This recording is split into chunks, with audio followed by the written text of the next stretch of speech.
What's going on, guys? We are back once again, and we are going to be talking about another movie today. We're going to be talking about Blade of the 47 Ronin. So again, if you guys are fans of the original 47 Ronin, you may like this film, you may not. It all depends on your preference of how you like this film. So the entirety of this film takes place decades after the original. It takes place with the descendants of the 47 Ronin. So you have this one villain who is actually kind of interesting because I found it kind of funny as well.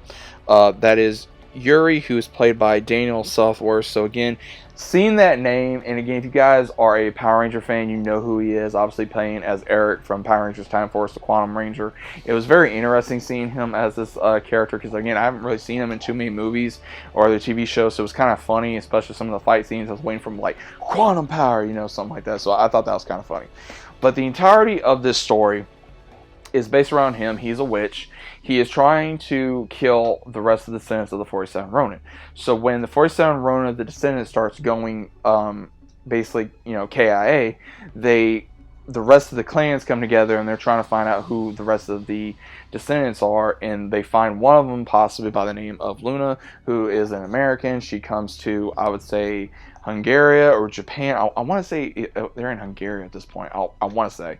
And she's trying to sell off her father's katana, and they find out it's one of the katanas that Yuri's looking for. So when this happens, you have this one clan leader by the name of Shinshiro, who's trying to get his other clan members to be able to fight, to be able to protect her. So she does not know how to fight. They're trying to fight against these other ninjas that are going into, and you have other clan leaders that are going about it in another way. So between this main clan leader and between Maya, Aya, and then Onami, they are trying to train her on how to become a warrior, so that way when the time comes, they can fight off against Yuri and the rest of his forces.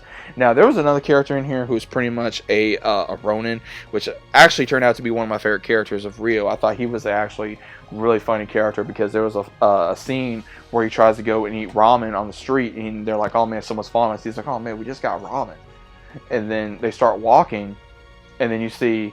He's like, "Oh man, there's a cheeseburger. I get a cheeseburger and fries." So he was pretty funny. I mean, I will say it's the character kind of reminded me of. I would say a mix between a little bit of Sokka from Avatar: Last Airbender, and then a little bit of just other characters that he was comic relief, but at the same time he knew how to be serious. He was a good fighter, and he brought good backup to our main characters. Now I will say this: there was a lot of good action in here. It was good drama, a little bit of comedy. I would say everything from the first movie tried to go into this movie. Did it succeed? In some ways, yes. Some ways, no. Is this a perfect movie? No, it is not. It is your pretty much, I would say, straight to Netflix or straight to DVD type of film. Now, what do I mean by that?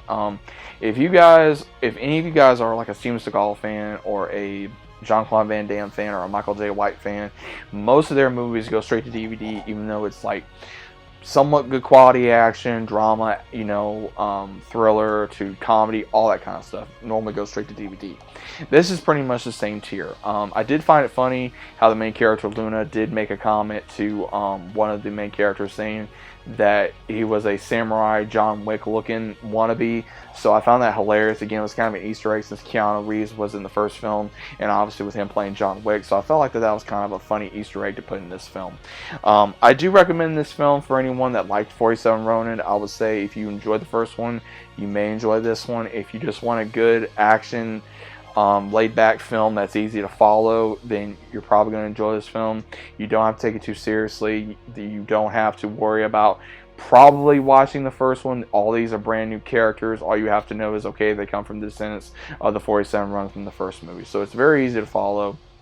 And probably 1 out of 10, I would rank this maybe a 6.5, maybe a 7. It could have been a little bit better. I feel like it could have been a little bit longer. I feel like some of it was rushed, especially for Luna's training. And then also same thing with finding out who the actual descendant of the 47 Ronin was, and finding out what exactly Luna was as well.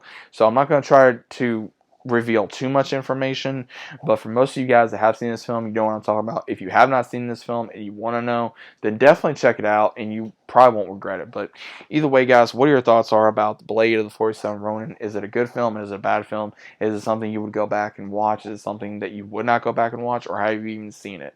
Either way, what your thoughts are about it, let me know down in the comments down below. If you guys are new to the channel, always about subscribing.